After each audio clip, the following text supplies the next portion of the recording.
Hey Grownups, I have something exciting to share with you. There's a brand new kids podcast out now that I think you're going to love. It's called Mysteries About True Histories. This show is perfect if you love adventures, solving riddles, and maybe even some wacky math problems.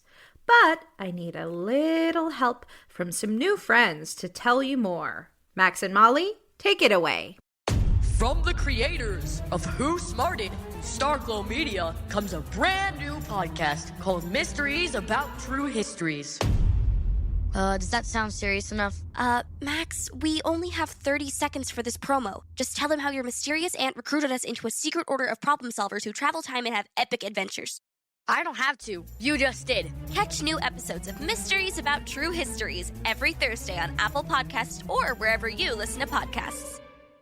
Hey, Tailblazers, I'm Rebecca Cunningham, and this is Girl Tales, a kids' podcast of feminist stories for a new generation. Before we get started, I'd like to wish a very happy birthday to Cece from her dogs Lily and Lucy. And I'd like to wish some very special shout-outs to Mira and Saskia, Zoe, and Ellie. Mira, Saskia, Zoe, Ellie, and Cece, thank you all so much for listening to Girl Tales. Grownups, if you would like to hear your child's name at the top of our next tale, head to patreon.com/girltales and donate today. Now onto our episode. This is The Secret Banyan. Enjoy! I'd like to tell you about a friend of mine. To tell you about her, though, we have to travel back in time to 1947, to India, in a village called Tajaa Panee. A village that had the largest banyan tree in the whole world.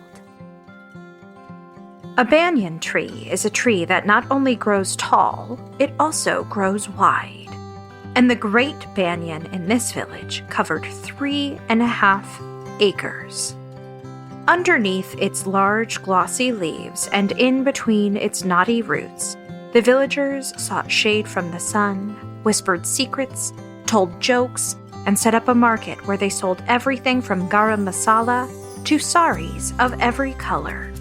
Everything that happened under the Great Banyan. And if you were to step underneath it and look up, you would see a 9-year-old girl named Shilpa sitting on its branches. From the Great Banyan, she'd watch her neighbors below as she talked with the lizards, peacocks, snakes, and all the other animals that called the Great Banyan home. Yes, Shilpa could talk with animals. She knew everything about their lives.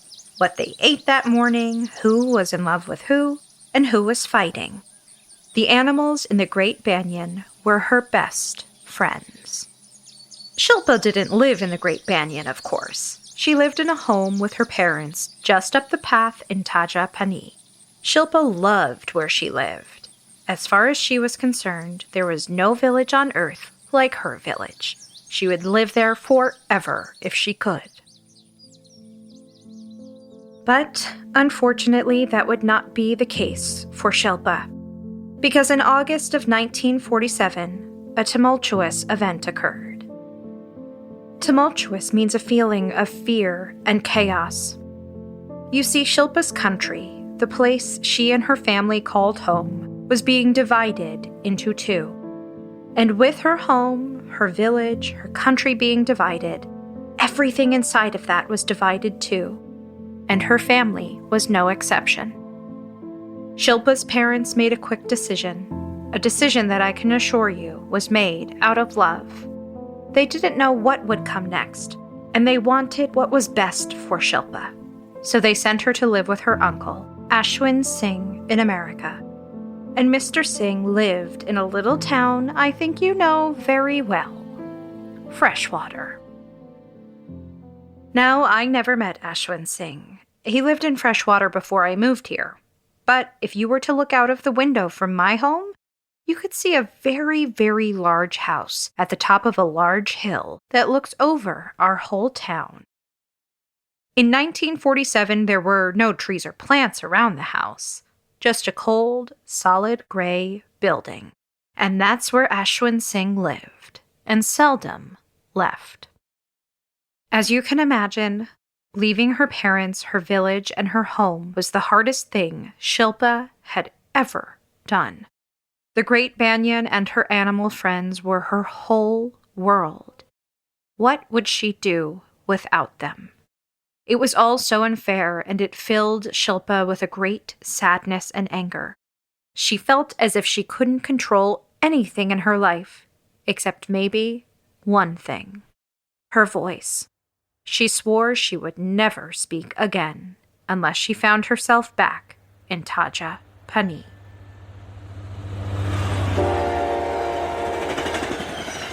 Just 4 weeks later, after a long journey in a carriage, a train, a ship across the Pacific Ocean, and another train across all of America, Shilpa found herself on that very large hill looking over Freshwater in front of the giant gray house. There was not even a small tree or any animal to be seen.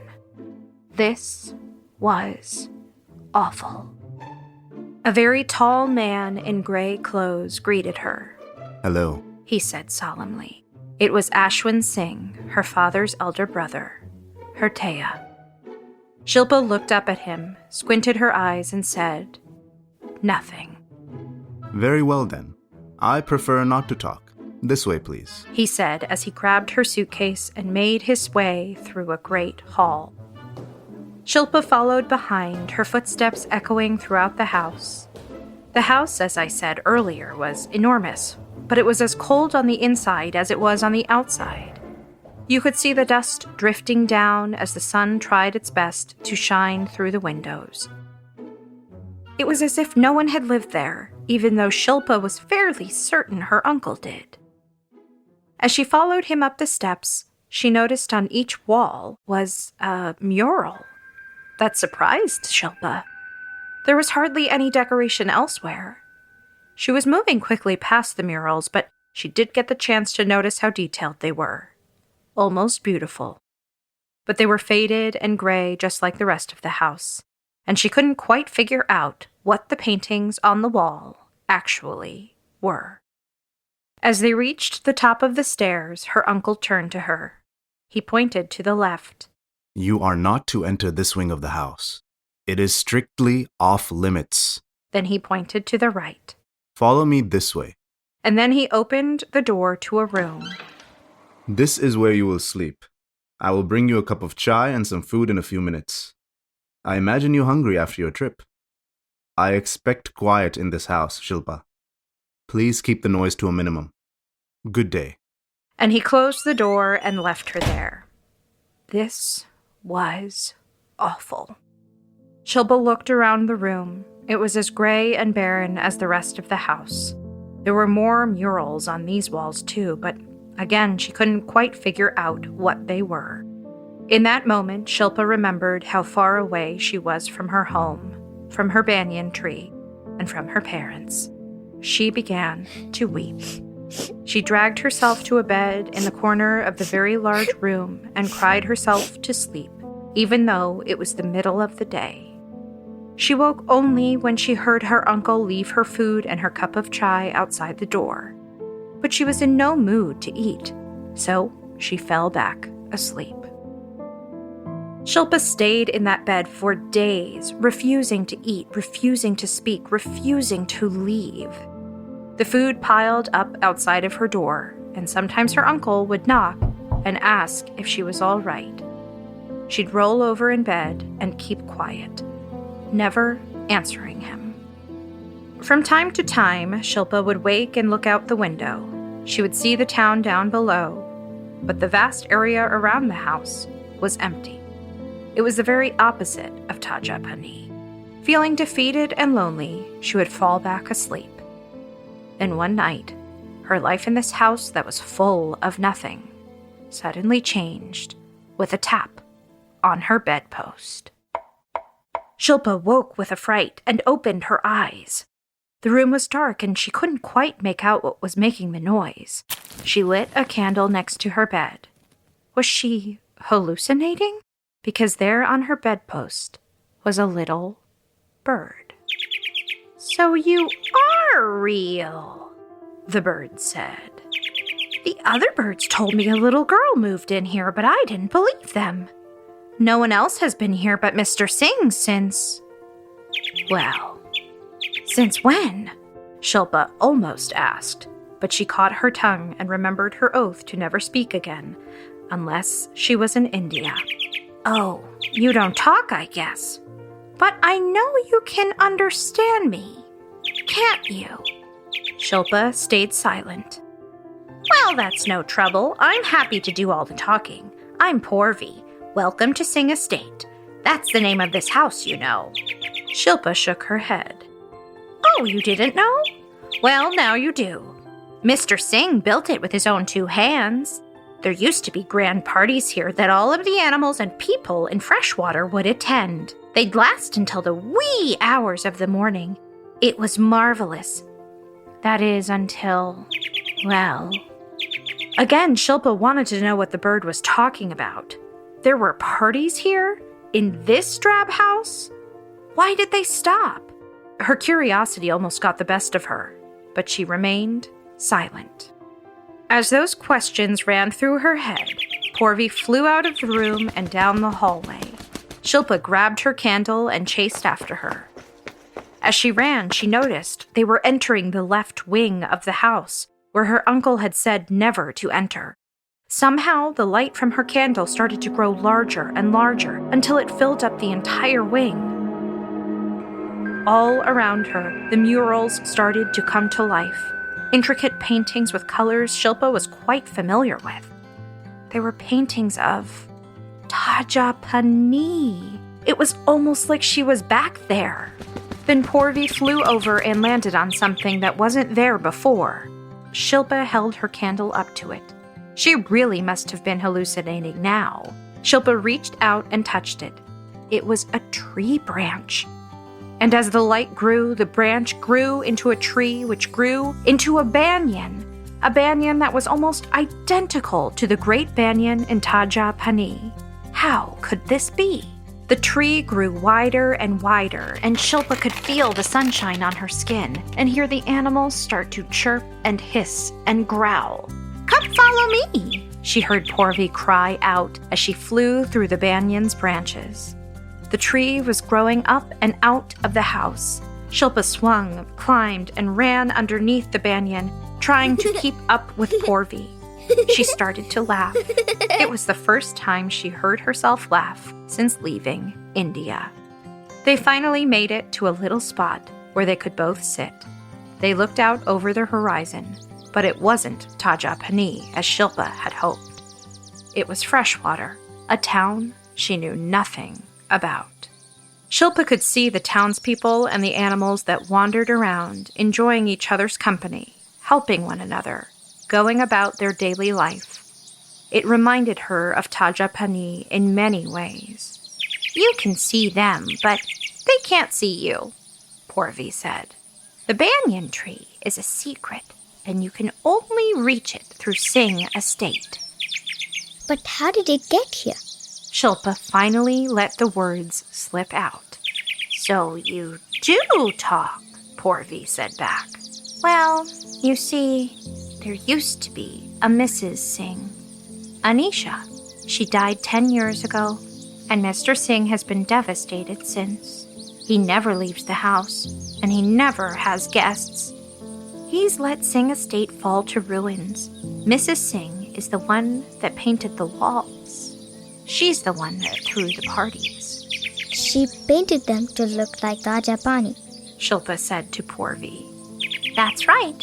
That's where she was from, and she missed it desperately. She painted the house to remind her of home, and her love of her village and the great banyan grew so much, the secret banyan came to life in the left wing. She'd spend every day inside of its branches, and Mr. Singh would join her. They would invite their friends from Freshwater to come play inside of it. Everyone loved the Secret Banyan, but since she died, that's disappeared until you got here. But why? Shilpa asked. Why wouldn't he want to come here? It's too painful for him. He misses her too much, Porvi responded. But just because you miss someone doesn't mean you should just sit there and be sad every day. Shilpa said to Porvi. That makes sense to me, but isn't that what you've been doing, Shilpa? Sitting around and doing nothing, even though you miss home? How did you know that? Shilpa asked the little bird. The other birds told me. They watched you from the window. I came to see if you could bring the magic back to Singh Estate and Mr. Singh. And it looks like you can. Look what you've brought to life. The Secret Banyan. Shilpa thought Porvi was right, but she was too stubborn to admit it in the moment. They made their way back to the left wing, where Shilpa's candle had gone out. And there, waiting for them in the darkness, was her uncle. Mr. Singh! Porvi cried out. It's so good to see you again. How dare you enter the left wing, Shilpa? I specifically instructed you to never enter this area of the house, and now look what you have done. The Secret Banyan is back. Shilpa's uncle said, ignoring Porvi entirely. It was my fault, Mr. Singh. Porvi tried to defend Shilpa as she flew onto her shoulder. No, it's okay, Purvi. Taya, I followed Purvi here, but it was my decision to come to the left wing, and it was my decision to enter the Secret Banyan. Can't you see its beauty? Doesn't it remind you of home? Doesn't it remind you of Mrs. Singh? Porvi interjected. That's exactly why I've banished it. She's no longer here. I'll leave her work and paintings alone so I can forget them. And you should too, Shilpa. But what if we remember them?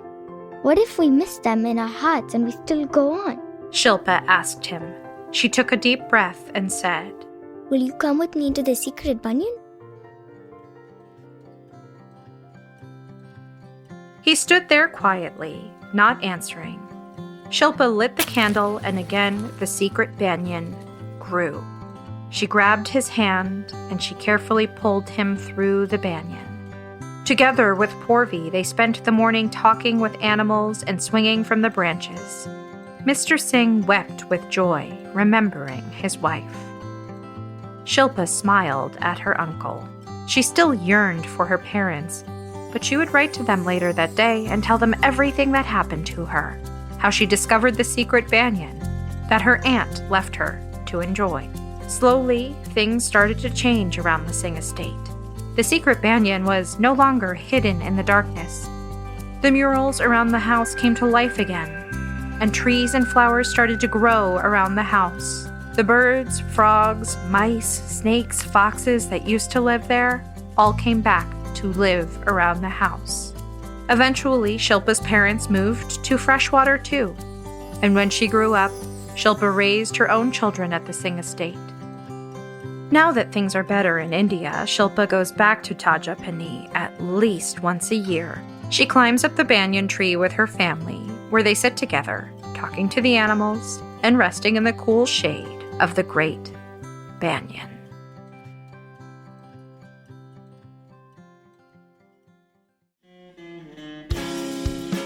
That was The Secret Banyan, featuring Kinza and Abhay Walia. Written, performed, and executive produced by Rebecca Cunningham. Produced by Megan Bagala. Girl Tales is a Cordelia Studios production. Don't forget to subscribe, rate, and review wherever you get your podcasts. And Grownups, you can follow us on Facebook and Instagram. Thank you for listening, and remember, I believe in you.